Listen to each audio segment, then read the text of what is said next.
Shalom teman-teman, selamat pagi. Hari ini kita akan mulai devotion kita. Mari kita angkat satu pujian, terima sukacita saudara.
Anak, hari ini kita akan mulai devotion kita akan renungkan kebenaran firman Tuhan. Mari berdoa bersama.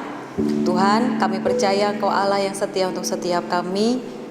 Setiap kali kami datang pada Tuhan, kami percaya bahwa Tuhan yang terus menolong setiap kami. Kerinduan kami Tuhan, tambah-tambahkan pengertian, pengalaman untuk bersama dengan Tuhan.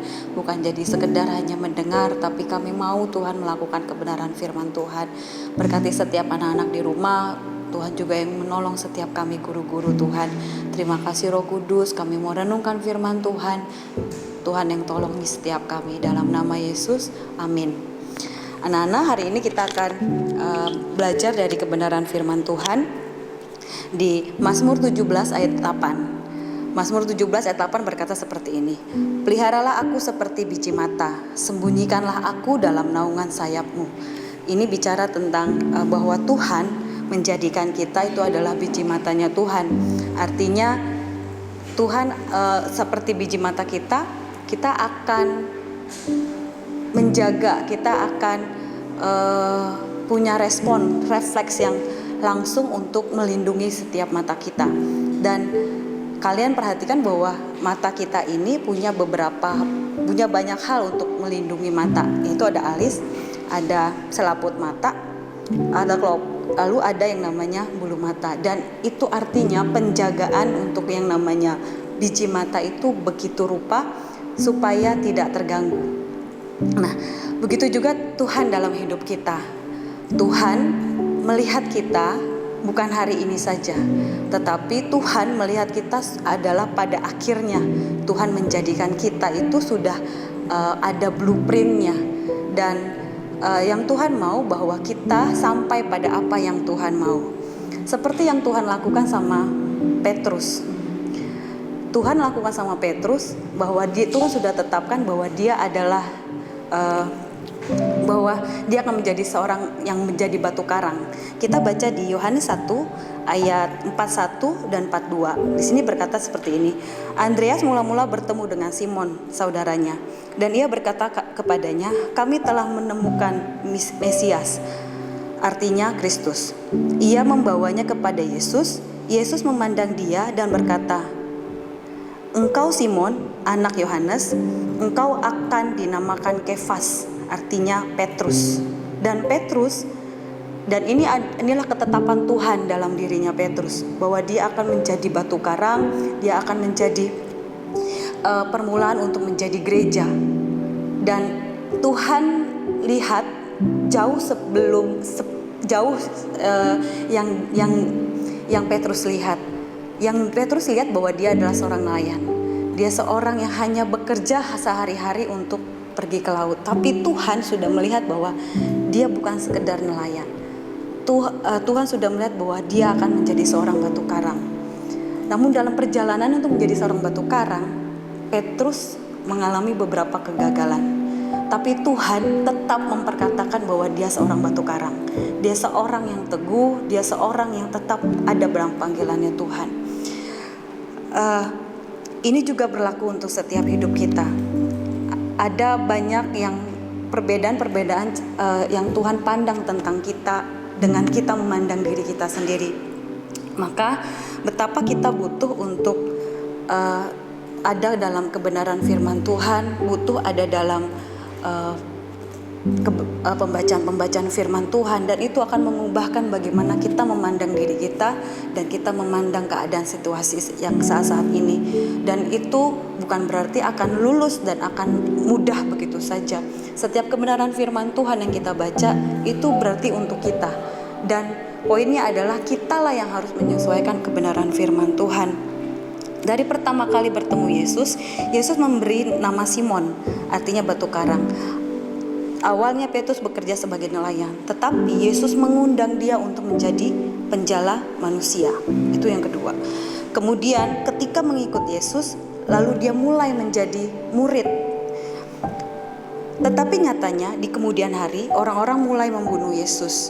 Yesus dan murid-muridnya dicari bukan lagi karena orang-orang ingin mendengar pengajarannya, tetapi untuk menyalibkan dia. Respon Petrus pada saat itu justru Petrus menyangkal Yesus.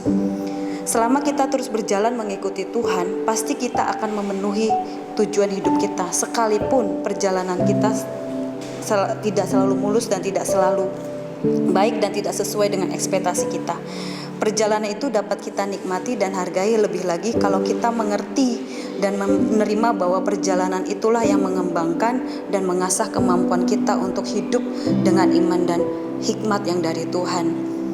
Hari ini mari terus datang sama Tuhan di tengah kondisi yang tidak mudah, di tengah kondisi yang tidak menjanjikan. Mari terus datang sama Tuhan, bahwa kita ditetapkan untuk menjadi biji matanya Tuhan. Ada penjagaan, ada pertolongan, ada janji Tuhan untuk setiap hidup kita. Mari kita datang pada Tuhan, kita mau berdoa. Tuhan, kami percaya bahwa kami ditetapkan bukan menjadi anak-anak sembarangan Tuhan. Kami tidak menjadi gagal, tapi yang Tuhan mau dalam hidup kami menjadi pemenang. Kami berdoa Tuhan dalam nama Yesus, di tengah situasi yang sulit dan tidak mudah, mari terus Tuhan yang didik, yang Tuhan terus bangkitkan setiap kami. Kami berdoa Tuhan di tengah-tengah keadaan yang tidak memungkinkan, kami berdoa bersama-sama, kami mau mendapatkan Tuhan, Kau Allah yang memberikan kesegaran yang baru untuk setiap anak-anak, Tuhan yang mengurapi setiap mereka, Tuhan yang membangkitkan setiap anak-anak Tuhan. Kami berdoa Tuhan, ada janji Tuhan untuk setiap anak-anak, bahwa setiap kami mengalami rancangan-rancangan yang penuh damai sejahtera yang dari Tuhan. Berkati setiap anak-anak, Tuhan yang berkati setiap orang tua demi orang tua, Tuhan sembuhkan yang sakit, Tuhan hiburkan Tuhan yang mengalami kesusahan dan kesedihan. Kami berdoa Tuhan di dalam nama Yesus, kuasa-Mu Tuhan atas setiap anak-anak, atas setiap kami guru-guru Tuhan, atas setiap orang tua demi orang tua. Terima kasih Tuhan untuk hari ini, di dalam nama Tuhan Yesus, amin.